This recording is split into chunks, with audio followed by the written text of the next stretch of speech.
அகில இந்திய real estate கூட்டமைப்பின் ஒவ்வொரு விழாவிற்கு எங்களை அழைத்து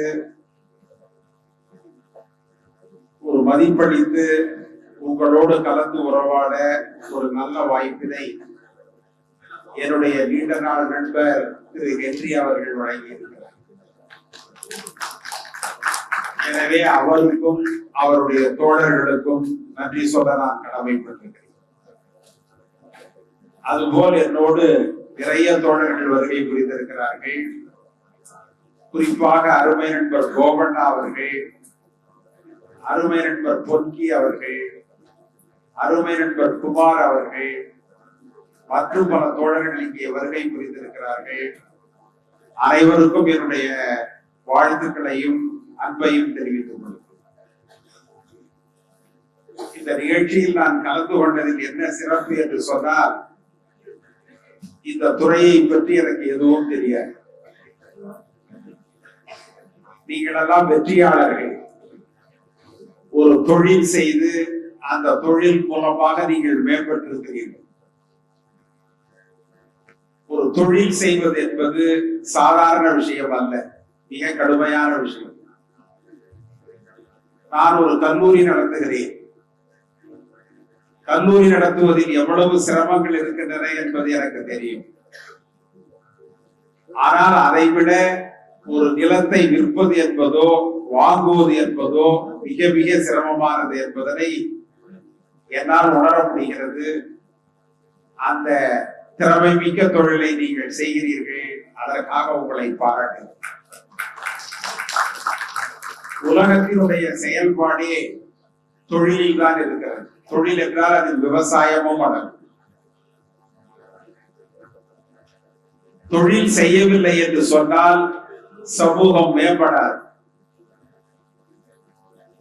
இந்தியாவில் ஒரு விசித்திரம் என்னவென்று சொன்னால், தொழில் செய்து ஒருவர் முன்னேறினால் அவரை பொறாமையாக பார்ப்பார்.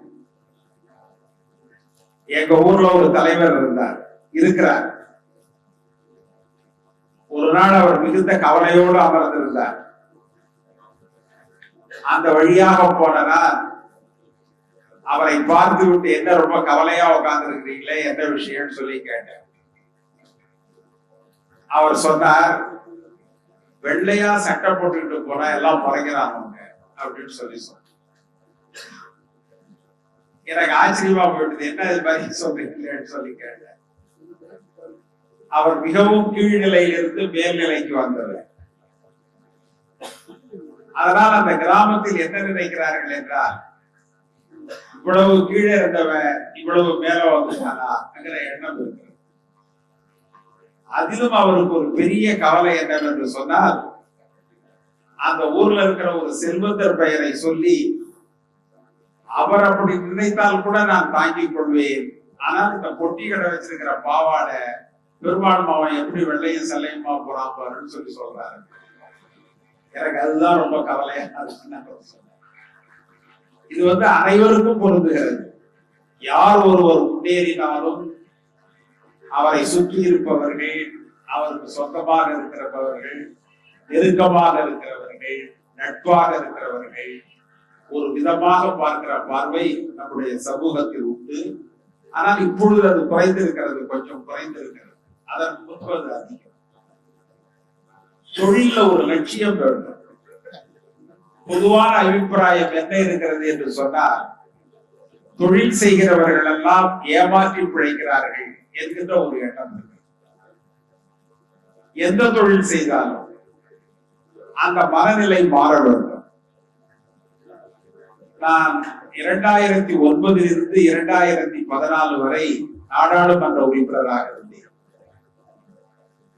நான் ஒரு முறை நிதியமைச்சர் எங்களுடைய தலைவர் சிதம்பரம் அவரை பார்க்க அவருடைய அலுவலகத்திற்கு சென்றேன். அன்றைக்கு ஏறக்குறைய இந்தியாவினுடைய அனைத்து மிகப்பெரிய கார்பரேட்ஸும் அங்கே அவருக்காக காத்திருந்தார்கள். அதை தெரிந்து கொண்டு இந்த கூட்டம் முடிந்த பிறகு நாம் போவோம் என்று சொல்லி நான் வேறொரு இடத்திற்கு சென்று விட்டு அவரை திரும்பவும் பார்க்க சென்றேன். கூட்டம் முடிந்திருந்தது. அவரிடம் கேட்டேன், என்ன இன்னைக்கு இவ்வளவு பேர் உங்களை பார்க்க வந்திருக்காங்களே, இல்ல அவங்க என்ன பார்க்க வரல, இன்னைக்கு தொழில் ரீதியாக ஒரு முடிவு எடுக்கிறோம், அது சம்பந்தமாக ஆலோசனை சொல்வதற்காக வந்தார்களே ஒழிய என்னை பார்ப்பதற்காக அவர்கள் வரவில்லை. அதுக்கெல்லாம் அவங்களுக்கு நேரம் இல்லை, ஏன்னா அவங்க எப்பொழுதும் தொழில் செய்து கொண்டே இருக்கிறவர் என்று சொன்னார். நான் அதுக்கு பிறகு அவரிடம் கேட்டேன், நீங்கள் அறிந்ததுல எந்த கார்பரேட் ரொம்ப முறையா தொழில் செய்யறவங்க, நியாயமா தொழில் செய்யறவங்க, நேர்மையா தொழில் செய்யறவங்க, ரொம்ப பேர் அரசையும் மக்களையும் ஏமாற்றுவதாக சொல்கிறார்களே, உங்களுடைய கருத்து என்னவென்று நான் கேட்டேன். அவர் எதை இவ்வளவு சங்கடமான ஒரு கேள்வியை கேட்கிறார் என்ன மனசுள்ளார் நினைச்சுட்டு அதன் பிறகு சொன்னார், டாடா என்று சொன்னார். எப்படி சொல்றீங்கன்னு சொல்லி நான் கேட்டேன். அவர் சொன்னார், அவர்கள் 4 தலைமுறையாக தொழில் செய்கிறார்கள். இன்றைய நிலையில அவர்களை விட அதிகமாக டர்ன் ஓவர் உள்ள கார்பரேட்ஸ் எல்லாம் இருக்கிறாங்க. ஆனா மொத்தத்துல ஒரு ஆண்டுல பாத்தீங்கன்னா அதிக வரி கட்டுவது டாட்டாவாகத்தான் இருக்குமே ஒழிய மற்றவர்கள் அந்த அளவிற்கு வரி கட்ட மாட்டார்கள் என்று சொன்னார். நான் அதன் பிறகு பலரிடமும் கேட்டு தெரிந்து கொண்டது என்னவென்று சொன்னால், அவர்கள் தங்களுடைய சிஇஓவை நியமிக்கிற பொழுது அவர்களுக்கு சொல்லுகிற முதல் கருத்து, அரசை ஏமாற்றக்கூடாது, வரி ஏய்ப்பு செய்யக்கூடாது, எந்த ஒரு மாநிலத்தில் தொழில் தொடங்க போனாலும் யாருக்கும் லஞ்சம் தரக்கூடாது, அப்படி ஒரு சூழல் ஏற்பட்டால் அந்த மாநிலத்தை தவிர்த்து வேறு மாநிலத்திற்கு சென்று என்கின்ற மிக கடுமையான நிபந்தனைகளை அவர்கள் விதிப்பார்கள் என்று நான் கேள்விப்பட்டேன். அரசியல் கட்சிகளுக்கு கூட காசோலை மூலமாகத்தான் அவர் நன்கொடை வழங்குவாரை ஒழிய கருப்பு பணத்தின் மூலமாக நன்கொடை வழங்குவது கிடையாது. ஏனென்றால் அந்த நிறுவனத்திடம் கருப்பு பணம் கிடையாது. உங்களுக்கு ஆச்சரியமா இருக்கும், இதெல்லாம் இயல்பா, இவங்க என்ன டாட்டாவுக்காக பேசுறதுக்கு இங்க வந்திருக்காங்களா அப்படிங்க நினைக்க கூடாது. ஏன்னா நீங்களும் தொழில் அதிபர்கள், நீங்களும் தொழில் செய்றீங்க, உங்களுக்கு தொழில இருக்கிற சிரமங்கள் தெரியும். ஆனாலும் அந்த தொழில் செய்கிற பொழுது அந்த நேர்மையை நாம் பின்பற்ற வேண்டும் என்பதற்காக இந்த உதாரணத்தை நான் இதுல இன்னொன்னு இருக்கு. ஒரு முறை இங்கிலாந்துல அந்த நிறுவனம் ஒரு இரும்பு தொழிற்சாலையை வாங்கினார். அதற்கு 9,000 கோடி ரூபாய் நிதி தேவைப்பட்டது. அவர்கள் உலகம் முழுவதும் இருக்கிற பல நிதி நிறுவனங்களிடம் கேட்டார்கள். ஆனால் இந்தியாவில் இருக்கிற ஸ்டேட் பேங்க் ஆஃப் இந்தியா அவர்களுக்கு 67 நிமிட நேரத்தில் அந்த கடனை கொடுத்தார்கள். எவ்வளவு கடன்? 9,000 கோடி கடனை ஒரு நிறுவனத்திற்கு 67 நிமிடத்தில் ஸ்டேட் பேங்க் ஆஃப் இந்தியா கொடுத்தது. உடனே அது ஒரு பிரச்சனை ஆயிடுச்சு. எப்படி உங்களால் முடிஞ்சது, எப்படி நீங்க அதை பாத்தீங்க, அதை எப்படி நீங்க சோதனையிட்டீங்கலாம் கேள்விகள் பத்திரிகைகள் வந்து கடைசியா என்னாச்சுன்னா நாடாளுமன்றத்துல ஸ்டேட் பேங்க் ஆஃப் இந்தியாவினுடைய சேர்மன் பதில் சொல்ல வேண்டிய அவசியம் ஏற்பட்டது நிதிக்குழுவிற்கு முன்பாக. அப்பொழுது நான் நிதிக்குழுவில் ஒரு உறுப்பினராக இருக்கிறேன். அவர் வந்தார்.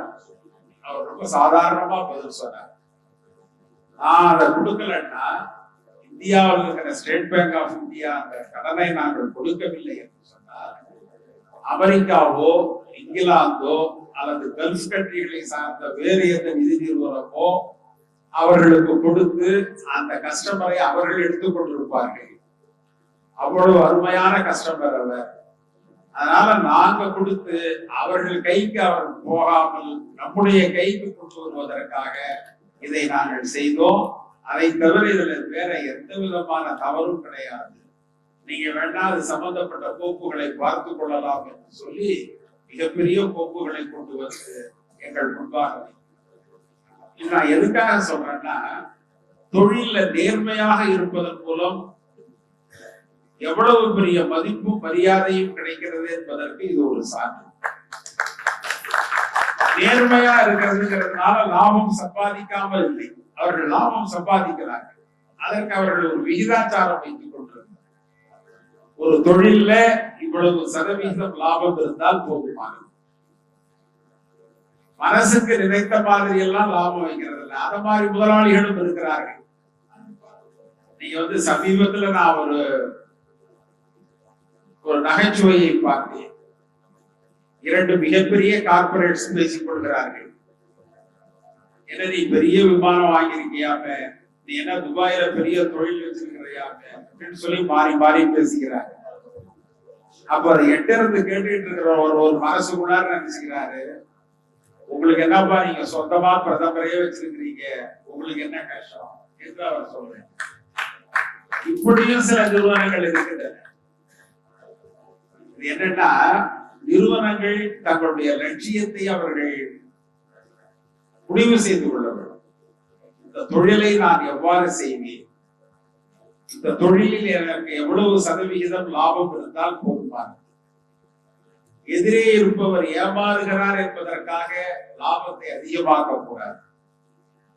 அவர் ஏமாறுகிறவராக இருந்தாலும் கூட நாம் கடவுளுக்கு பயந்து, மனசாட்சிக்கு பயந்து, விகிதாச்சாரத்தை வைத்துக் கொண்டு அதன் அடிப்படையில் தொழில் செய்வோம் என்று சொன்னால் அந்த தொழில் மற்ற எல்லோரையும் விட மிக உயர்ந்த நிலைக்கு வரும் என்பதற்கு இந்தியாவில் இருக்கிற டாடா குழுமம் ஒரு சான்று என்பதனை உங்களுக்கு நான் தெரிவித்துக் கொள்கிறேன்.